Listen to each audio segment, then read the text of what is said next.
Good Monday evening, everyone. I'm WDSU sports anchor Fletcher Mackel. While the New Orleans Saints and the Dallas Cowboys aren't traditional rivals like the Saints and the Atlanta Falcons, New Orleans does have some history with Big D. Saints head coach Sean Payton came from the Cowboys. Drew Brees grew up in Texas, cheering for Dallas, and it seems like the Saints and the Cowboys play each other each and every season. In fact, they'll face off in the fall of 2021 in the Superdome.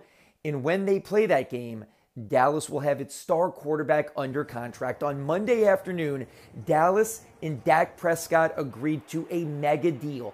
4 years in $160 million. Prescott is, of course, from North Louisiana. He played his college football at Mississippi State. He and the Cowboys have been trying to get a deal done for more than a year. $120 million fully guaranteed in an NFL record. Get this, $66 million signing bonus for Dak Prescott. Now let's talk about the New Orleans Saints. Joining us for more on the black and gold, Ross Jackson, who hosts the podcast Locked On Saints. Ross, the Saints have some moves to make over the next 24 to 48 hours. They've got to get below the NFL salary cap. In your opinion, what is one surprise move, maybe a veteran being released, that fans should keep an eye out for? One of the big surprise moves that I've kind of highlighted a few times here, particularly over the last couple of weeks, as we've sort of watched the Saints do more meticulous moves that have saved $2.5 million here and there, $3 million, so on and so forth, was Emmanuel Sanders. Everyone would love to see Emmanuel Sanders back in the black and gold. He was a huge part of the Saints' success when Michael Thomas was injured throughout the season last year, but this is sort of dire circumstance for the New Orleans Saints. So just as much as we can expect to see a surprise signing, we could see some surprises in terms of who they choose to move on from as well. What you need versus what you want. I know my mom taught me that when I was really young, and so now all of a sudden you're watching the New Orleans Saints have to sort of employ some of that logic and wisdom as well to make sure that they're in position to be sort of contenders next season, which has obviously been something that they've been very in concert about all offseason, that's what they want for 2021. But of course, they'll have to maybe potentially end up trimming some of those luxuries along the way.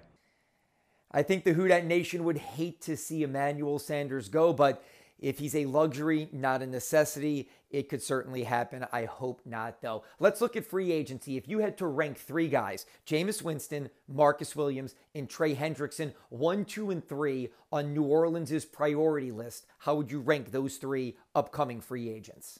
Jameis Winston is at the top, right? You need a quarterback, assuming that Drew Brees retires. We'll see exactly when that announcement comes and whether he's retiring or he shocks the world and returns either way. But if the case is that he retires, as many folks expect, then Jameis Winston does become your top priority, as that's the most important position on the field. I think after that becomes Marcus Williams, and then you're right. I think Trey Hendrickson is somebody that ends up pricing himself out. You look around the NFL, the teams that had the fewest sacks last season have the most salary cap to spend this offseason. That doesn't shape up very well for the Saints of retaining an edge rusher.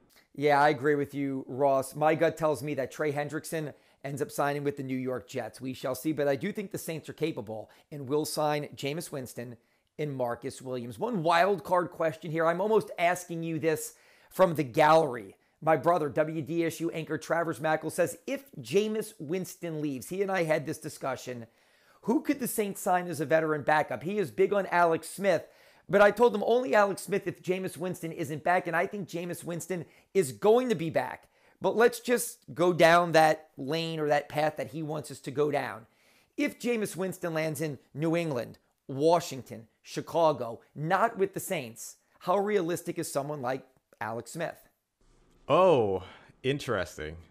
I think that the Saints could have interest in Alex Smith if they aren't able to, like, it would have to be the perfect storm, right? They aren't able to retain Jameis Winston. They don't feel like they're going to be able to move up in the draft, and so they go to the free agency market. And if he's available late, then he could be somebody. He would be another redemption project in a way, in the same form as like Teddy Bridgewater, who of course was coming off of injuries. Drew Brees, even when he signed in 2006, coming off of his injuries. So he would certainly file under there. I think the Saints might have some interest in him later on if he's still available in free agency, if things don't pan out the way that they hope at the position. That's the way I would look at it. All right, Ross Jackson from the podcast Locked On Saints. Thank you very much.